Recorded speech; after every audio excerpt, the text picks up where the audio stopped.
दोस्तों एक बार फिर से आप सभी का स्वागत है नए वीडियो में सुधीर सर के साथ। सबसे पहले मैं सुधीर सर का स्वागत कर लूं। सर बहुत बहुत अभिनंदन और स्वागत है आपका। सुधीर सर बता दूं, आज उजले ड्रेस में आए हैं क्योंकि ये government certified animal health worker हैं और इनसे हमें बहुत सारी जानकारियाँ मिलती है, खास करके गोट फार्मिंग के ऊपर। और सुधीर सर से आज एक बहुत ही इम्पॉर्टेंट टॉपिक पे बात करने जा रहा हूँ, बधियाकरण पे। क्योंकि हम लोग हमेशा से सुनते आए हैं, जब भी गोट मीट खाना होता है हम लोग कहते हैं कि भाई बधिया वाला खस्सी का ही जो है मीट खाएंगे। तो सबसे पहले तो हम ये एक सवाल पूछना चाहेंगे सर कि ये बधियाकरण होता क्या है और क्यों ज़रूरी है। देखिए पवन जी, बधियाकरण एक प्रोसेस है जी जिसके तहत बकरी में जो सीमेन बनने का कारखाना हम बोलते हैं देहाती भाषा में, जिसको हाइड्रोसिल बोलते हैं, उसको बंद कर दिया जाता है ताकि उसके अंदर सीमेन नहीं बने। इसी को हम लोग बधियाकरण कहते हैं, ताकि आगे से वो कभी भविष्य में फादर नहीं बन सके, बच्चा जनने जनने की उसमें क्षमता न रह पाए। एक प्रक्रिया कर हम लोग यानी कि जो बकरे होते हैं वो आगे जो है वो पिता नहीं बन सकते। हाँ, तो उसे हम लोग प्रक्रिया पूरा करते हैं, उसी प्रक्रिया को बधियाकरण कहते हैं। अच्छा, वाह। तो इससे जुड़े तो सर कई सवाल उठेंगे। बिल्कुल बधिया उठेंगे, लेकिन आप एक साथ और जो पूछ दिए थे जी क्यों जरूर, जरूरी है। जरूरी, तो ऐसा नहीं, यदि नहीं चाहें तो नहीं भी करें, लेकिन यदि कमर्शियल गोट फार्मिंग करना चाह रहे हैं तब यदि आप इसका प्रयोग करते हैं बधियाकरण का, तो आपको अच्छा मुनाफा होगा। अच्छा, हाँ, अभी जैसे बातों बात में आप बोले कि लोग खोजते हैं कि जी जी खस्सी का ही मीट चाहिए, लेकिन उससे हट कर भी बहुत बड़ा फायदा क्या होता है, अधिक किसी भी खस्सी का जो हमारे यहाँ के लोकल है, हम दूसरे राज्यों की नहीं बोलने जा रहे हैं, क्योंकि वीडियो तो आपको दूसरे राज्य में भी लोग दिखेगा। जी जी, ये तो पूरे भारतवर्ष हाँ के असर विदेशों में भी देखते हैं जी। हाँ, तो हमारे यहाँ की जो ब्लैक बंगाल बकरियां हैं, ठीक ना, उसमें एक खास उम्र के बाद 5 महीना 6 महीना, किसी किसी में 6.5 महीना के बाद उसमें बदबू आने लगता है। अच्छा, हाँ, और अधिकांश लोग बदबू वाला खस्सी का मीट कोई नहीं खाते हैं। अधिकांश की बात कर, सबकी बात नहीं कर तो रहे सिर्फ हैं। ब्लैक बंगाल में। देखिए, ब्लैक बंगाल में भी आता है। अब पूछिएगा राजस्थान ब्रीड के बारे जी, में, तो उसमें 5 महीना क्या सालों भर में रहता है, तो उसमें बदबू नहीं आता है। हाँ, तो यहाँ यहाँ पर आ रहा है, लेकिन बदबू आना बकरी के लिए खराब बात नहीं है। थोड़ा सा ध्यान रखिएगा आप लोग, ना कि बदबू आ रहा है तो खराब हो गया खस्सी में। बदबू जिस खस्सी में जितने ज्यादा आएगा उसका वैज्ञानिक कारण है। दोनों सींग के बीच में एक छोटा सा छेद होता है, अच्छा, उसी से तरल पदार्थ निकलता है, और उस तरल पदार्थ में इतना तगड़ा गंध होता है, इतना तगड़ा गंध होता है। उसका फायदा क्या होता है, अधिक गंध निकल रहा है, ब्रीडर यहाँ पर खड़ा है गांव देहात में चरने वाला, और हवा इधर की ओर चल रहा है, तो इसका गंध चल जाएगा इधर की ओर, और उस इलाका में जो भी बकरी हिट में आई हुई रहेगी वो समझ जाएगी कि ब्रीडर यहाँ पर मौजूद है, वो खुद चलकर ब्रीडर के पास चली जाएगी। हाँ इसलिए गांव देहात में सर बोलते हैं कि बोका महकता। हाँ, तो बोका महका था, तो उसके लिए मैंने क्या कहा जाए, कुदरती वरदान उसके लिए है। अच्छा, और इसीलिए ब्लैक बंगाल में 6 पावर बहुत ज़्यादा है, कुदरती वरदान है। और वही चल जाएगी जिसमें बदबू नहीं है, उसमें 6 पावर बहुत कम है। अच्छा, हाँ, चलिए वो अलग टॉपिक है, लेकिन हम लोग बधियाकरण पर बात कर रहे हैं। तो एक जब उम्र के बाद उसमें बदबू आने लगता है, तो हमारे बिहार के लोग, झारखंड के लोग, उत्तर प्रदेश के भी लोग बदबू वाला खस्सी का मीट खाना पसंद नहीं करते हैं। हालांकि कुछ इलाकों में लोग खाते हैं, हमने देखा भी है, ठीक ना, लेकिन बहुत कम संख्या उन लोगों का है। ठीक, तो यदि आप बधियाकरण नहीं कीजिएगा तो सबसे बड़ा समस्या क्या आएगा जी, मालूम चला कि आपका खस्सी का उम्र 5 महीने का हो गया है, 5.5 महीने का हो गया है, और अच्छा रेट नहीं मिल रहा है, तब तो आपको औने परिंदा में बेचना पड़ेगा। हो सकता है कि सावन का मौसम चढ़ने वाला है, तो सावन में रेट इसमें डाउन हो जाता है, बिकता कम है, तो आप टेंशन में रहिए कि नहीं रहिएगा। वही यदि आप बधिया कर दीजिए, तो बधिया कर दीजिएगा तो बदबू नहीं आता है। तो बधिया करने की सही उम्र भी तो पहचान में आनी हाँ, चाहिए। बताते हैं। जब बधिया कर देंगे तो उसमें बदबू नहीं आएगा, तो आपको मार्केटिंग का टेंशन खत्म। अभी अच्छा रेट नहीं मिल रहा है, बाद में बेचेंगे, फिर अच्छा रेट नहीं मिल रहा है और बाद में बेचेंगे। और सच्चाई बात है, खस्सी का बेचने का सही उम्र 10 महीना 11 महीने की उम्र में बेचना चाहिए। 5 महीना 6 महीने की उम्र पर यदि आप बेचते हैं तो जितना वो खाना खाए हुए रहता है उस हिसाब से बोटी का ग्रोथ नहीं हुआ रहता है। अच्छा। तो आप तो ओरिजिनल मुनाफा क्या जो मिलना चाहिए था, ओरिजिनल मुनाफा, वो तो आपको नहीं मिल पाया। आज 10 महीना 11 महीने तक रखिएगा तो बदबू आ जाएगा। हम्म। तो बधिया का महत्व समझ में आया। तो बहुत बड़ी बात है सर। हाँ बहुत अच्छा। देखिए यही चीज़ें हाँ कहते हैं ना सर, बहुत ही अच्छा गणित से समझाते हैं। तो भाई दोनों चीज़ है, बदबू भी नहीं आया और वजन का भी बात हो गया कि वो जो पीरियड है उसमें काफ़ी अच्छा ग्रोथ लेता है। हाँ, वो भी चीज़ हो गया। तो आप तो जहाँ पर टेंशन फ्री होकर काम कीजिएगा वहीं विकास कीजिएगा। तो आप तो पहला चीज़ बदबू वाला टेंशन से दूर हो गए। जब अच्छा रेट मिले, होली रहे, सावन के बाद का रहे, दशहरा रहे, दशहरा के बाद का अच्छा रेट में उसको आप बेच लीजिए। जी। दूसरा समस्या क्या आएगा, यदि आप बधिया नहीं करते हैं तब, सपोज कीजिए आपके पास 50 गो बकरी है मदर गोट। हो सकता है कि 50 में 200 बच्चा साल भर में आया। ये भी तो हो सकता है 50 बच्चा 100 बच्चा आपके पास मेल आ जाए। तो मेल आ जाते, एक गो बकरी हिट में आएगी तो उसके गन से ये लोग सब हो वो चिल्लाना शुरू कर देगा। फिर ये लोग उग्र भी हो जाएगा, कंट्रोल करना मुश्किल हो जाएगा। तो फार्म को बैलेंस भी रखने के लिए ज़रूरी है। करना चाहिए। जी। यानी कि हर हाल में हाँ, बधियाकरण तो तो लड़ाई किसानों झगड़ा, को सीखना है। हाँ लड़ाई झगड़ा भी ना हो, उसके लिए भी आपको चाहिए। इन ब्रीडिंग की भी समस्या ना हो, उसके लिए भी बधियाकरण हम लोग सलाह देते हैं कीजिए। तब जाकर आपका मुनाफा जो मिलना चाहिए बकरी पालन में वो चीज़ आपको मिलेगा। तो बधियाकरण से सर जो आपने बताया कि गंध बदबू बंद हो जाएगी, हाँ स्वाद पर इसका भी असर होता है, तभी हाँ तो हाँ लोग हाँ बोलते हाँ, हैं। ये स्वाद और सॉफ्ट हो जाता है और टेस्टी हो जाता है। इस यही कारण है कि हम लोग के यहाँ जो एक बार बधिया खस्सी का मीट खा लेते हैं, बार बार वही खोजते हैं, इसलिए उसका रेट भी महंगा रहता है। यदि एक कोई खस्सी इसी तरह है, मान लीजिए 15 केजी का है, एक बधिया वाला 15 केजी का है, तो उसका रेट अच्छा मिलता और है। एक सवाल और पूछेंगे। इसमें एक चीज़ हम जी। बता दे रहे हैं, जी। चूँकि बधिया में होता क्या है, उसका सीमेंट बनने का जो अंग है उसको तो हम लोग बंद कर देते हैं। तो जो बकरा खाना खा रहा था या खस्सी जो खाना खा रहा था, अब उस अंग में तो नहीं जाएगा, तो वो एनर्जी उसके बॉडी के विकास में लग जाता है। अच्छा। तो कम समय में तेजी से बॉडी गेन भी कर लेता है। मतलब जो सवाल मैं पूछ रहा था सर, भाप गए। देखिए चलिए। रात दिन तो वही हम लोग कामें कर रहे हैं जी। और चाहते भी हैं कि, चूंकि आपके माध्यम से ये निःशुल्क जागरूकता अभियान चल रहा है। जी बिल्कुल। हालांकि मेरे ट्रेनिंग में आते हैं वो लोग पेड कोर्सेज के तहत आते हैं, क्योंकि मेरा वो प्राइवेट कोचिंग है, लेकिन यहाँ तो चल रहा है तो सोचते हैं कि जो भी बताएं पूरा डिटेल्स में और बताएं। जो भी हमारे व्यूवर्स हैं भाई, बिहार स्टोरी पे तो आप सर की सैकड़ों वीडियोस जो है जागरूकता अभियान से जुड़ी हुई, फील्ड वर्क का हो, टेक्निकल हो, उस पर अपलोडेड है। लेकिन ये जो खास मैंने फार्मिंग टॉक्स लेके चला हूँ, खासकर किसान भाइयों के लिए, जहाँ पर फार्मिंग से जुड़ी तमाम बातें होती हैं, यहाँ भी सुधीर सर का जो है बहुत सारे ऐसे वीडियोज़ जो हैं, जो छूट गया हो आप इस चैनल पे उस चीज़ को फिर से देख सकते हैं, इसलिए आज सब्सक्राइब कर लीजिए। तो चलिए बात को कंटिन्यू करते हैं सर। करते हैं, लेकिन बधियाकरण पे। आपको एक बधाई कहिए, धन्यवाद देंगे। चूँकि हम लोग government certified animal health worker हैं, तो गाँव गाँव घूम घूम कर हम लोग किसानों को जागरूक करते रहते हैं। आपका मीडिया हमको सहयोग देता है तो मेरा मेहनत बहुत कम हो जाता है कि आपके वीडियो के माध्यम से हज़ारों लोग देखते हैं, लाखों लोग देखते हैं और जागरूक हो जाते हैं। नहीं तो गांव में अधिकांश लोग बधियाकरण जानते तो हैं जी। लेकिन उससे भागते हैं। अब क्यों भागते हैं? बहुत सारे रीमर्स भी हैं।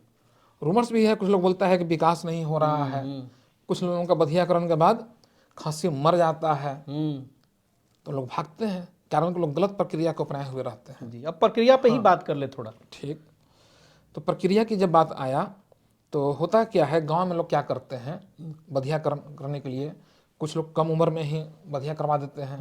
मालूम चला कि आपका खस्सी अभी 1 महीना का है, 1.5 महीना का है, तो गांव में लोग करते क्या है, देखिए बधिया प्रक्रिया समझने से पहले, क्योंकि आपके आने से पहले हमको मालूम चल गया आप क्या करने वाले हैं।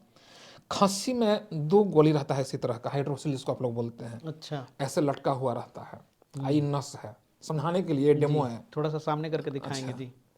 ऐसे देखा जाए इस तरह का गोली रहता है और ये नस रहता है। अच्छा। ये एक है लेकिन 2 गोली दो रहता गोली है। रहता है। अच्छा। 2 गोली रहता है। यह नस अंदरूनी भाग से जुड़ा हुआ रहता है और एक दोनों गोली चमड़ा से ढका हुआ रहता है। लोग देखे भी होंगे। तो गांव में लोग क्या करवाते हैं, इस चमड़ा को कटवा देते हैं, हल्का सा चीरा मार देते हैं और गोलिया के बाहर निकाल के गोलिया से पकड़ लेते हैं हथवा से। अच्छा। आई नसवा को इसे लपेट के धर के तोड़ देते हैं। अरे बाप रे, तो बड़ा दर्दनाक होता है। दर्दनाक प्रक्रिया है। अब नस कहाँ से टूटा किसी को तो पता है नहीं। वाकई ऐसा होता है। गांव में ही लोग करवाते हैं जो जागरूक नहीं है। तो ये जब तोड़वाते हैं तो उसका क्या साइड इफेक्ट आएगा आपको तो पता नहीं है। हो सकता है तुरंत भी आ जाए, हो सकता है 15 दिन बाद भी आ जाए, मृत्यु भी हो सकती है। मरता भी है। सबसे दर्दनाक क्या होता है ना, क्योंकि आप उसको जब चीरा मार रहे हैं, इस गोली को निकालने के लिए चीरा मार रहे हैं, वो तो पहले ही वहां पर घाव बन गया। दूसरा चीज नस टूटा, वो बच्चा दर्द के मारे 2-3 दिन तक खाना नहीं खाता है, सिकुड़ा हुआ रहता है। समझिए कितना वो तनाव में है।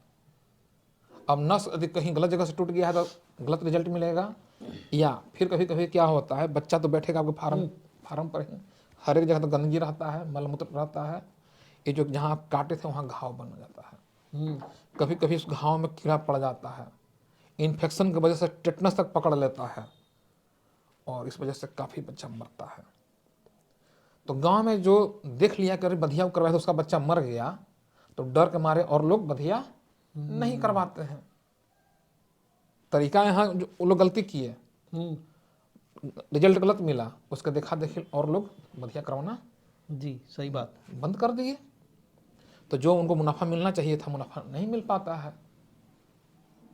तो बधिया जो करते हैं सर, ये तो जो आपने बताया पारंपरिक तरीका हो गया। हाँ, आधुनिक तरीके में कौन आधुनिक से तरीका पॉपुलर में क्या होता है, देखिए हम लोग का शरीर रहे, चाहे बकरी का शरीर रहे, चाहे खस्सी का शरीर, किसी का भी शरीर रहे, सब छोटा छोटा पार्ट असेंबल होकर ही बना है। सही बात है ना। उसी तरह खस्सी के भी शरीर में हाइड्रोसेल एक पार्ट है, ठीक ना। और हम लोग के शरीर में जो भी अंग काम कर रहा है उसको एनर्जी यानी कि ऊर्जा मिलता है ब्लड से। सही बात है। यदि हम लोग ब्लड सप्लाई रोक देंगे तो अंग काम करना बंद हो जाएगा। जैसे कि मोटरसाइकिल में पेट्रोल का सप्लाई बंद कर दीजिएगा तो मोटरसाइकिल का इंजन बंद हो जाएगा कि नहीं हो जाएगा। उसी तरह हाइड्रोसिल का पावर मिल रहा है ब्लड से, और ब्लड का सप्लाई हम लोग बंद कर देंगे तो ये मर जाएगा। एक बार खत्म हुआ कि फिर दोबारा जिंदा नहीं हो पाएगा। उसके लिए हम लोग क्या करते हैं, जैसे देखिए यही मान लीजिए कि हाइड्रोसिल है, ये वाला ये पाइप है, इसी से ब्लड आ रहा है, या दूसरे शब्दों में यही बोल सकते हैं कि ये इससे पेट्रोल वे आ रहा है। अब प्लास्टिक का पाइप से दाब देते हैं तो पेट्रोल नीचे आएगा, चाहे पानी। तो इस रास्ते को बंद कर देना। हाँ, तो बंद कर देना, डेड कर देना। हाँ, तो ये पाइप है, तो पाइप को चापुट कर दीजिए। तो चापुट करना है का दांत से काट के जी, हथौड़ी से मार के नहीं, उसके लिए एक आधुनिक मशीन है जी, ये अक्सर वीडियो में देखता हूँ मैं, जिसको हम लोग बोलते हैं बर्डजो कास्ट्रिकेटर बोलते हैं। अच्छा। हाँ, तो ध्यान रखना है कि इस पाइप को बंद करना है, न कि इस गोली को नहीं दाबना है। तो क्या करेंगे, ऐसे नीचे मुदले आएंगे, वाह, ध्यान से देखिए भाई। देखिए तो गोली नीचे आ गया। जब गोली नीचे आ जाए उसके बाद फिर जी पकड़ लीजिए, ऐसे किए, मतलब वो ढूंढ के और यहाँ पे करने के है बाद ना? इसको प्रेस कर देना है। ऐसे प्रेस कर देना है। जी, प्रेस करने के बाद 1 मिनट तक 1.5 मिनट तक छोड़ देना है। हाँ, ये दाबिएगा तो हल्का सा दर्द भी होगा, बच्चा हल्का सा बोलेगा भी, लेकिन इतना दर्द नहीं होता है कि जैसे ही छोड़िएगा, ज़्यादा दर्द का खाना नहीं खाता, लेकिन जैसे ही छोड़िएगा खाना दीजिए तुरंत खा जी, लगेगा। हमने देखा भी आपके लाइव क्लासेस में, यानी देखा कि है। इसमें दर्द सहनीय है। बिल्कुल। यदि आपको इच्छा करे तो दर्द वाला पहले से आप सिरप भी पिला सकते हैं बॉडी वेट के अनुसार डॉक्टर से पूछकर। तो ये जो टूल है सर, हाँ, सबसे बड़ा बात है कि आप वीडियो देख रहे होंगे तो लोग पूछेंगे कि ये टूल कहाँ से ले। ये टूल्स मिलेगा आपको सर्जिकल आइटम, जो ऑपरेशन वाला दुकान रहता है, जी, सर्जिकल आइटम के वहाँ दुकान मिल जाएगा। वहाँ मिलेगा। क्या दाम होता है इसका? देखिए इसका अलग अलग दुकानदार अलग अलग रखे हुए हैं, कहीं 2000 में मिल रहा है, कहीं 2500 में मिल रहा है, ऑनलाइन पर कहीं कहीं हम देखेंगे और महंगा मिल रहा है, तो कोई फिक्स रेट। और बता दूं कि 2000-2500 के इन्वेस्टमेंट से जो सुधीर सर के यहाँ से जो लोग ट्रेनिंग लेते हैं आज अच्छा खासा इससे कमाते हैं। बधिया का भी रेट होता है, कहीं आपके कहीं students इलाका तो में बहुत सारे लोग करते हैं सर। कहीं कहीं इलाका में 150 रुपया लोग बधिया करने के ले रहा है, कहीं कहीं 100 रुपया। यदि आप महीना में 400 को 50 को कर दे प्रचार हो गया तो जी, 5000 रुपया तो आपका एक्स्ट्रा कमाई हो जाएगा। किसी किसी फार्म पे 10 बधिया एक ही दिन में करना होता है। हम उम्मीद करते हैं इसमें स्पष्ट मालूम चल रहा होगा, गोली नीचे है और पाइप इसमें है। नहीं, बहुत अच्छा है ये। है ना। अब आइए कि बधिया कंफर्म हुआ कि नहीं। इसमें तो ब्लड भी नहीं निकलेगा। नहीं, ब्लड निकलेगा। जब घाव भी नहीं होगा तो इन्फेक्शन भी नहीं पकड़ेगा, बच्चा मरेगा भी नहीं। ये चीरा वाला से तो सर ये बहुत फार बैठा। बहुत अच्छा है। अब आइए ये बधिया हुआ कि नहीं कैसे चेक करें। ये भी तो ये भी बात है कि अगर हमने कर दिया और कहीं ना हुआ हो तो, ना हुआ हो तो सही बात है कि ना। जी, तो चेक करने के लिए सबसे आसान उपाय क्या होता है, हम लोग अपने ट्रेनिंग में ही तो सिखाते हैं। जहाँ पर ये प्रेस पड़ा था, जैसे देखिए प्रेस करने से पहले कहा कीजिए कि उसके नस को पकड़ ले, ऐसे महसूस कीजिए। देखिए नस गोल है कि नहीं है, गोल है ना। जब गोल रहेगा स्लिप करेगा, लेकिन जब इससे आप दाब दिए हैं तो दाब दिए तो चापुट हो जाएगा, चपटा। जब चपटा हो जाएगा तो इससे कीजिए तो स्लिप नहीं करेगा। तो जब आपको महसूस हो जाए कि चपटा हो गया, स्लिप नहीं कर रहा है, इसका मतलब कि बधिया हो चुका है। और यदि लग रहा है कि नहीं पूरा चपटा नहीं हुआ, हल्का सा रह गया है, ठीक ना, तो सेम उसी जगह नहीं, थोड़ा सा ऊपर या थोड़ा सा नीचे करके फिर से कर दीजिए, थोड़ी देर बाद फिर से कर लीजिए। हाँ, ताकि गुंजाइश न रहे बचने का। इस तरह से जब आप जान जाइए कि इसका नस पूरा चापुट हो गया है, तो बधिया जो आप प्रोसेस अपना रहे थे वो सफल हो गया। अब आगे से ब्लड यहाँ नहीं आएगा, वो 2-3 दिन 4 दिन में वो सूख जाएगा। तो 4 से 5 महीने में बच्चे को बधिया कर दें, लेकिन नहीं, तो 4 से 5 महीना में नहीं करना है।